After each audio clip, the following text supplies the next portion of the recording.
안녕하십니까. 잘 주무셨죠? 이제 여름에 들어선 것 같습니다. 이게 뭐 날씨 때문에 그런 게 아니라 해가 일찍 뜨네요. 제가 보통 잘 때 커튼을 치고 자는 경우가 많은데 어제는 이제 커튼을 치지 않고 잤어요.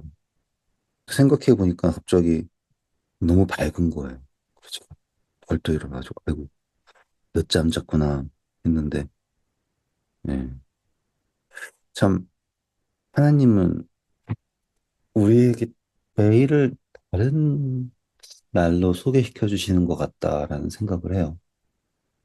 해가 뜨면은 하루를 시작하고, 해가 지면은 하루를 마무리하고, 그런데 저희는 이렇게 사람이 정한 시간을 살잖아요.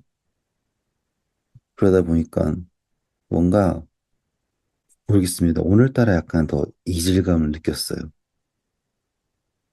해는 정말 높이 떠서 밖은 너무 밝은데, 시간은 아직 아침이 아니다라고 이야기한 느낌이랄까요? 자야 되는 시간이다. 그런 느낌? 나중에 또 겨울이 되면 또 반대겠죠. 저희 닭들을 보면 이제 좀 새로운 생각들을 하게 됩니다. 얘네들은 이제 조금이라도 밝아질 기미만 보여도 일단 수탉이라는 놈이 난리를 치죠. 그리고 이제 하루 종일 이제 해가 있을 때 돌아다닙니다. 그리고 정말 신기하게 해가 지기 전에 다 집으로 들어가요. 어떻게 아는지는 모르는데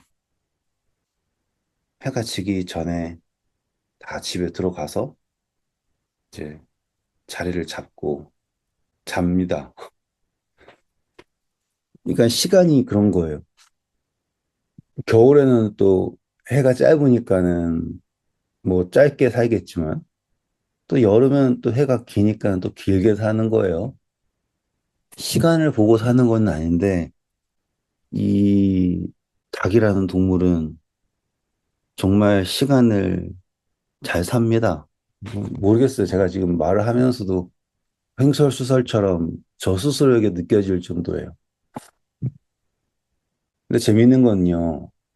하나님께서 우리에게 이 주신 하루의 개념이라는 게 우리가 생각하는 것처럼 24시간이라고 하는 그 시간의 개념으로 보지 않고 해가 뜨고 해가 지고 같은 의미로 성경에서 하루를 소개하는 방식이 저녁이 되고 아침이 되니 이는 뭐 첫째 날이다, 둘째 날이다 라고 하신 것처럼 시간이라는 개념을 우리 전자시계처럼 보지 않고 하나님께서 우리에게 주신 대로 해가 뜨고 해가 지고 날이 밝고 날이 어둡고 라고 하는 걸로 보면 좀 삶을 받아들이는 것이 좀 달라지는 것 같아요.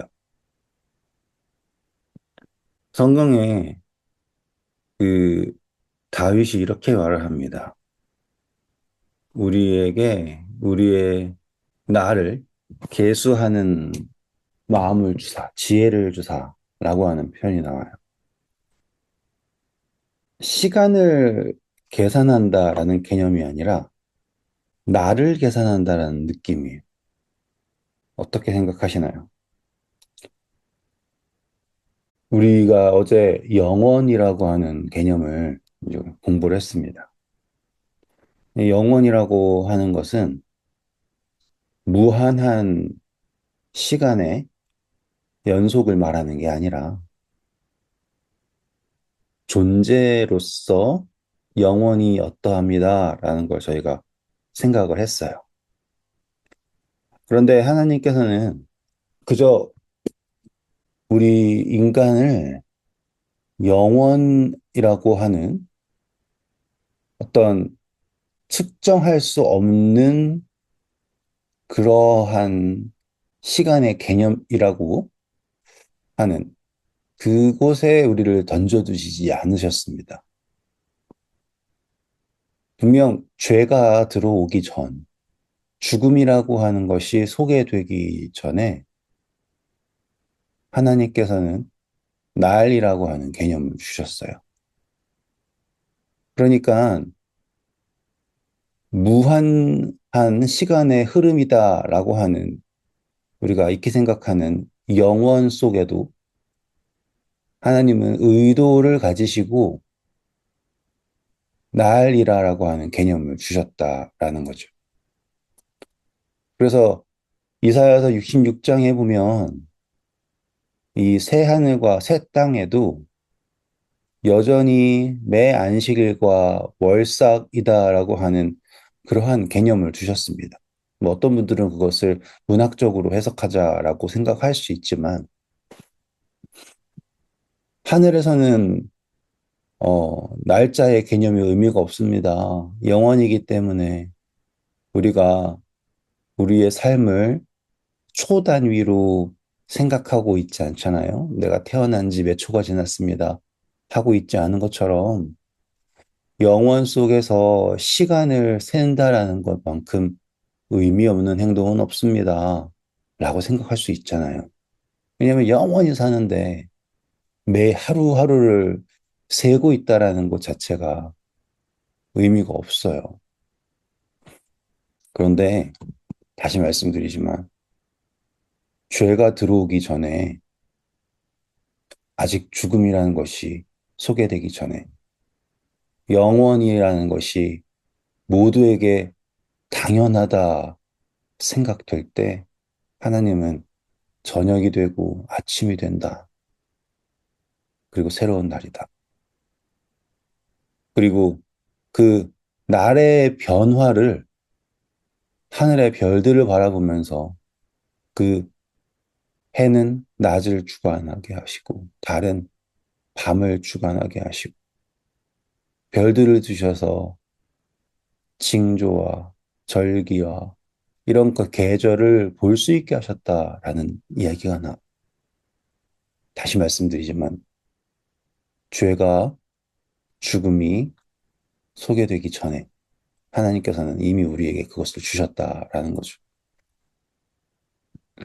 이것을 곰곰이 묵상해 보면 우리는 다음과 같은 결론에 도달합니다. 어쩌다 보니 우리는 시계라는 걸 만들어서 우리에게 계속 정해진 시간을 줍니다. 그래서 아침 뭐 6시면 일어나야 된다.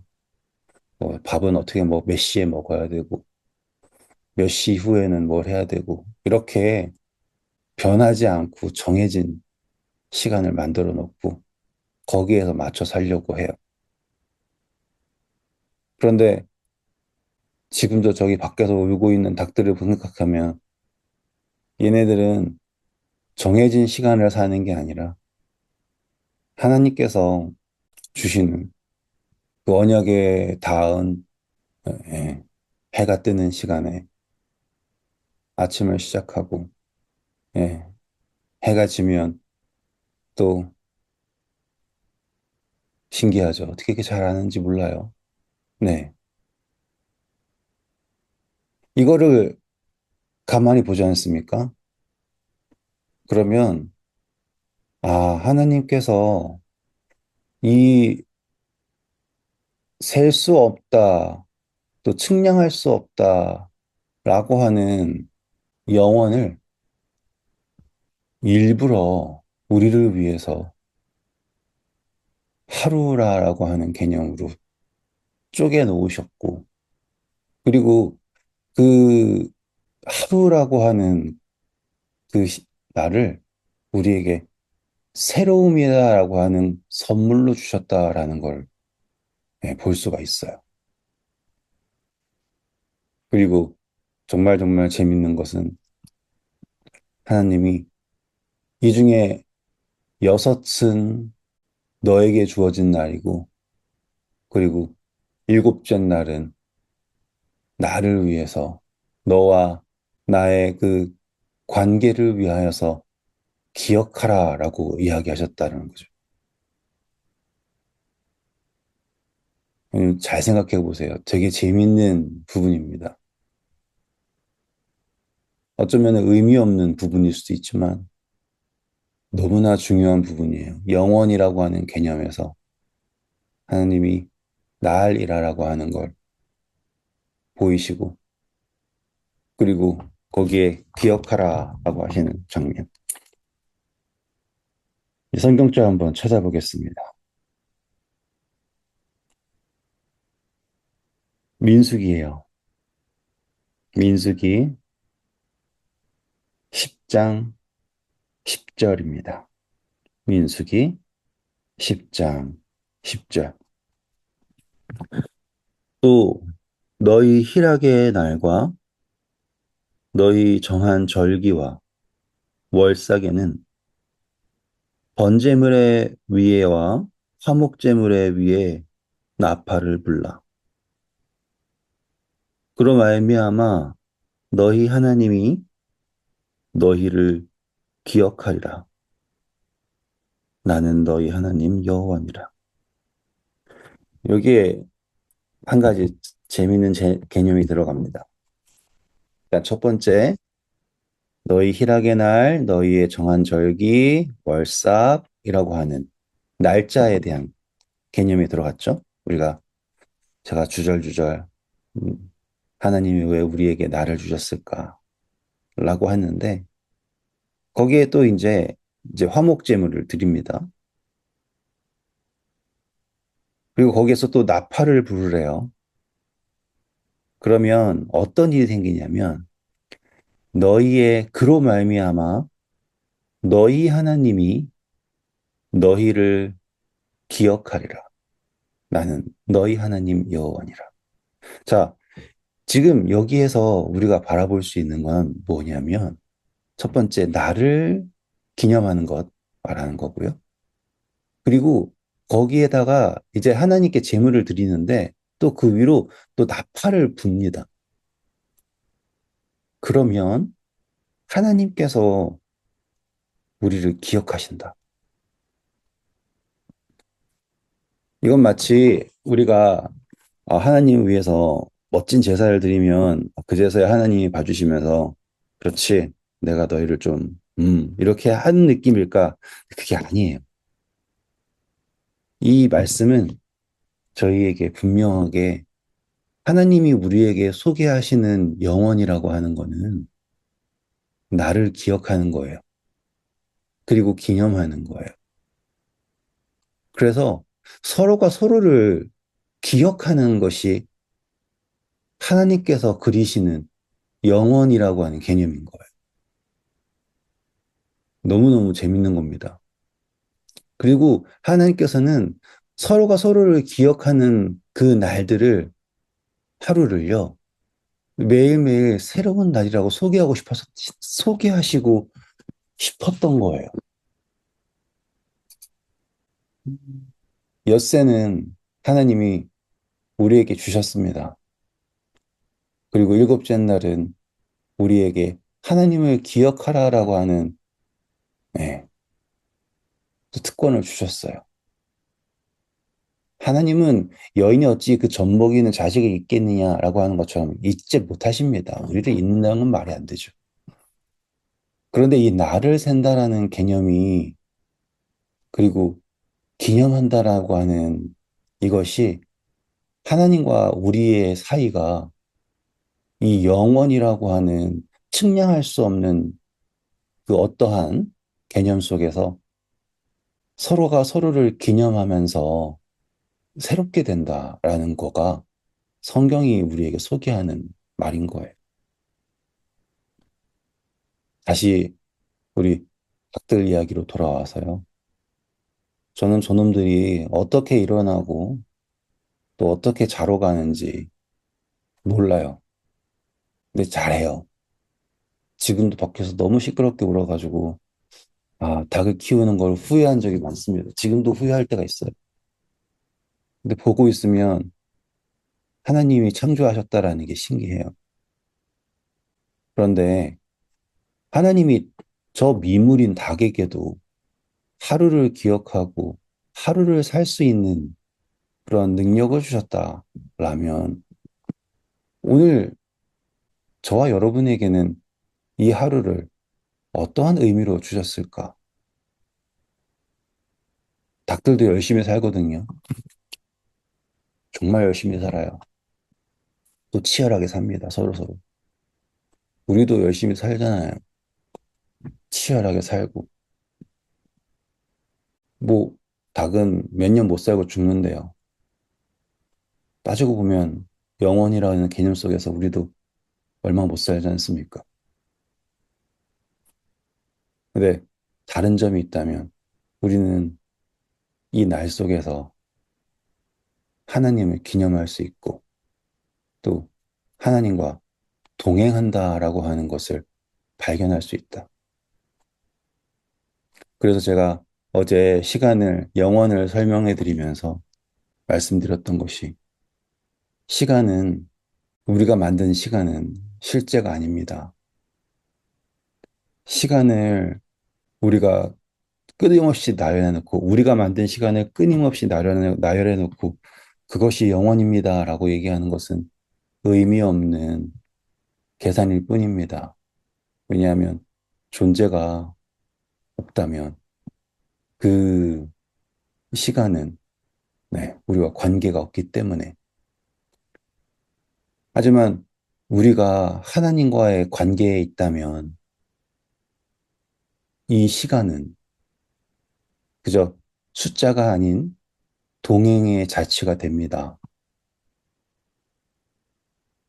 우리는 시간을 과거, 현재, 미래라고 얘기하지만 영원이라고 하는 것에는 어쩌면 과거도 그리고 현재도 미래도 그게 어지럽게 연결된 고리가 영원이 아니라 오늘 우리가 살고 있다고 믿는 이 현재가 영원과 가장 닮은 그 순간일 것입니다. 예수님께서는 영원 속에서 그 하늘의 왕으로 계시다. 죄로 인해서 죽을 수밖에 없는, 영원에 닿을 수 없는 시간에 묶인 우리를 위해서 이 땅에 오셨습니다. 하지만 예수님께서 인간이 되셨다 해서 또 사람이 만든 시간에 묶이셨다고 해서 그분이 영원을 포기하시거나 혹은 영원에서 벗어나셔서 사신 적은 없습니다. 비록 그분은 인간으로 오셨지만 그분은 여전히 영원 속에 사셨습니다. 왜냐하면 예수님께서는 언제나 아버지와 함께 하신다라는 것, 또 아버지와 동행한다라는 것을 믿으셨기에 하늘에 계셨던 예수님과 이 땅에 우리와 함께하기 위해 임마누엘 하셨던 예수님 역시 똑같이 영원 속에서 사셨습니다. 같은 말로 오늘 우리도 이 땅에서 인간이 만든 시간 속에서 마치 시한폭탄이 언제 터질지 모르는 그 초시계를 두고 사는 게 아니라 비록 우리의 육신은 계속 낡아질지 모르나 우리의 속 사람은 예수님께서 이 땅에 영원 속에 사셨던 것처럼 오늘 우리도 하나님과 동행함으로써 그 관계를 확인함으로써 영원 속에서 살 수 있다. 아니죠. 영원에서 살고 있다라는 걸 믿으시길 바랍니다. 민수기 10장 10절 기억하셔야 돼요. 내가 너희를 기억할 것이다. 여러분, 하나님이 우리를 기억하지 못해서 기억한다. 제사를 드리고 번제를 드려서 나팔을 불어야지 내가 너희를 기억한다라는 개념이 아닙니다. 우리가 하나님을 기념할 때 하나님이 우리에게 허락하신 이 날은 너희의 날이다라고 했던 그날 선물 같은 날 속에서 안식일을 기억하고 그 순간 속에서 하나님을 기억할 때, 하나님을 기념할 때 하나님이 우리를 기억하신다라는 걸 우리가 확인할 때 우리의 유한한 이 시간의 삶이 하나님과 동행함으로 영원에 있음을 확인할 수 있다라는 걸 예, 오늘 아침에 여러분과 나누고 싶었어요. 우리는 하늘에 가서 그제야 영원에 닿는 것이 아니라 하나님과 동행할 때 지금 우리는 이미 영원 속에 있다라는 걸. 그래서 예수님께서 하나님의 나라는 여기 있다, 저기 있다 하는 것이 아니라 내 마음 안에 있다라고 하는 그것이 그 영원히 우리의 이 찰나 같은 삶 속에서 성취가 되기를 바랍니다. 기도할게요.